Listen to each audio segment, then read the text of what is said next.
السلام علیکم میری پیاری بہنوں اور بھائیوں، امید ہے آپ سب خیریت سے ہوں گے۔ میری آج کی ویڈیو ہے خواب میں الو دیکھنا، خواب میں الو کا گوشت کھانا، خواب میں الو کو پکڑنا، خواب میں زرد الو دیکھنا یا خواب میں الو کی آواز سننا کیسا ہے۔ اس خواب کی کئی ساری قسمیں ہیں مگر ہم آپ کو اس کی چند تعبیریں بتائیں گے۔ ویڈیو شروع کرنے سے پہلے میری آپ سے گزارش ہے کہ میرے چینل خواب کی تعبیر کو سبسکرائب کر لیں تاکہ آنے والی ہر نئی ویڈیو آپ تک آسانی سے پہنچ سکے اور آپ اپنے خواب کی تعبیر جان سکیں۔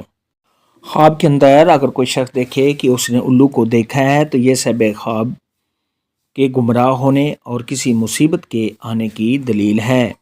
خواب کے اندر اگر کوئی شخص دیکھے کہ اس نے الو کو پکڑا ہے تو یہ سب خواب کے نیک نام ہونے، کسی چور کو پکڑنے اور کسی سے فائدہ پہنچنے کی دلیل ہے۔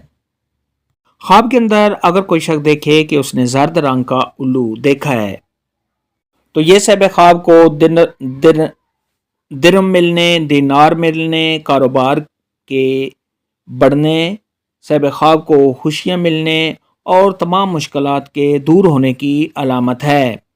خواب کے اندر اگر کوئی شخص دیکھے کہ اس نے الو کا بچہ دیکھا ہے تو یہ اس بات کی دلیل ہے کہ سب خواب کسی چور کے بچے یا شاگرد کو پکڑے گا۔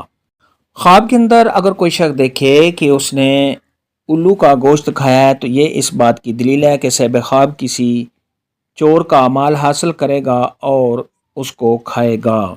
خواب کے اندر اگر کوئی شخص دیکھے کہ الو نے سب خواب پر حملہ کیا ہے تو یہ اس بات کی دلیل ہے کہ سب خواب کی کسی کے ساتھ لڑائی ہوگی، کسی کے ساتھ جھگڑا ہوگا اور سب خواب کو اپنے دشمن سے کوئی تکلیف ملنے کی علامت ہے۔ خواب کے اندر اگر کوئی شخص دیکھے کہ اس نے الو کی آواز سنی ہے تو یہ سب خواب کو رنج پہنچنے، غم پہنچنے، سب خواب کے پریشان ہونے، کسی تکلیف کے آنے اور کسی بری خبر کے آنے کی دلیل ہے۔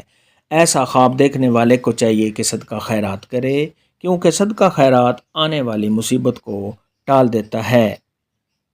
خواب کے اندر اگر کوئی شخص دیکھے کہ اس نے الو کو اپنے گھر سے بھگایا ہے، الو کو اپنے سے دور کیا ہے تو یہ اس بات کی دلیل ہے کہ سب خواب کسی برے آدمی سے چھٹکارا حاصل کرے گا یا سب خواب کسی برائی سے محفوظ رہے گا یا سب خواب کسی برے کام کو چھوڑ دے گا اور سب خواب کی تمام پریشانیاں اور مشکلات دور ہو جائیں گی۔ خواب میں الو دیکھنے، خواب میں الو پکڑنے کے متعلق آج کی ویڈیو میں اتنا ہی تھا۔ اللہ حافظ۔